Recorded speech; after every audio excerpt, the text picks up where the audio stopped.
भटकती रूह की सच्ची कहानी। भूत प्रेत के किस्से सुनने में बेहद रोमांचक और दिलचस्प लगते हैं, लेकिन क्या हो जब यह किस्से सिर्फ किस्से ना रहकर एक हकीकत की तरह आपके सामने आए।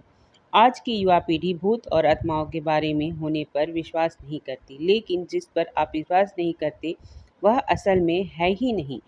यह तो संभव नहीं है।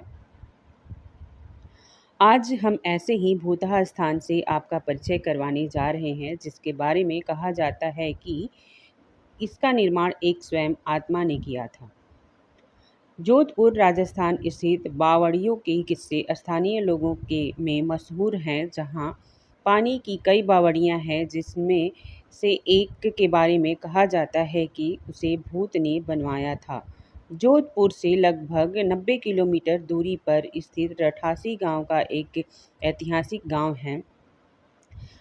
मारवाड़ के इस इतिहास पर नज़र डालें तो यह ज्ञात होता है कि जब जोधपुर में रहने वाले भूत राजपूतों की चंपावत शाखा का विभाजन हुआ, तो उसमें से अलग हुए एक दल ने कापरवाड़ा गांव में रहना शुरू किया। लेकिन इस स्थान पर रहने वाले युवा राजपूत राजकुमारों ने गांव में साधना करने वाले साधु महात्माओं को परेशान करना शुरू कर दिया।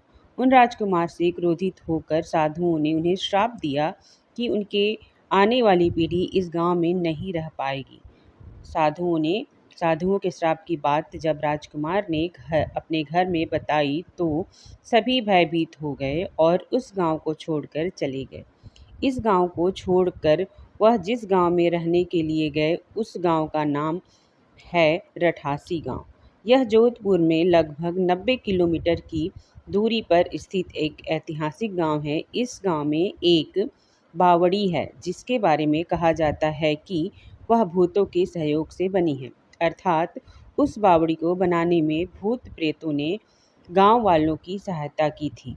ठाकुर जय सिंह के महल में स्थित इस बावड़ी को देखने के लिए लोग दूर दूर से आते हैं। इस बावड़ी के विषय में यह कहानी प्रचलित है कि एक बार जब ठाकुर जय सिंह घोड़े पर सवार होकर जोधपुर से रठासी गांव की ओर जा रहे थे, तब रास्ते में ठाकुर साहब का घोड़ा उनके साथ साथ चलने वाले सेवकों से पीछे छूट गया और इतने में रात हो गई। राजा का घोड़ा काफ़ी थक चुका था और इसमें उससे बहुत प्यास लगी थी। रास्ते में एक तालाब को देखकर ठाकुर जय सिंह अपने घोड़े को पानी पिलाने के लिए ले गए। आधी रात का समय था। घोड़ा जैसे ही आगे बढ़ा, राजा को एक आकृति दिखाई दी, जिसने धीरे धीरे इंसानी शरीर धारण कर लिया। राजा उसे देखकर डर गया। उस प्रेत ने राजा को कहा कि मुझे प्यास लगी है, लेकिन श्राप के कारण मैं इस कुएं का पानी नहीं पी सकता। राजा ने उस प्रेत को पानी पिलाया और राजा की दयालुता देखकर प्रेत ने उसे कहा कि वह जो भी मांगेगा वह उसे पूरी कर देगा। राजा ने प्रेत को कहा कि वह उसके महल में एक बावड़ी का निर्माण करे और उसके राज्य को सुंदर बना दे। भूत ने राजा के आदेश को स्वीकारते हुए कहा कि वो ये कार्य प्रत्यक्ष रूप से नहीं करेगा, लेकिन दिन भर में जितना भी काम होगा वह रात के समय 100 गुना और ज़्यादा बढ़ जाएगा। उस प्रेत ने राजा को यह राज किसी को भी ना बताने की कहा। इस घटना के 2-3 दिन बाद ही महल और बावड़ी की इमारतें बनने लगी। रात में पत्थर ठोकने की रहस्यमय आवाज़ें आने लगी। दिन प्रतिदिन निर्माण का काम तेजी गति से बढ़ने लगा, लेकिन रानी के जिद करने पर राजा ने यह राज रानी को बता दिया कि आखिर निर्माण इतनी जल्दी कैसे पूरा होता जा रहा है। राजा ने जैसे ही यह कहानी रानी को बताया, सारा काम वहीं रुक गया। बावड़ी भी ज्यों की त्यों ही रह गई।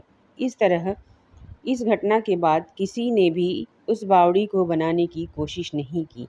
कहानी हमारी यहीं पे समाप्त होती है।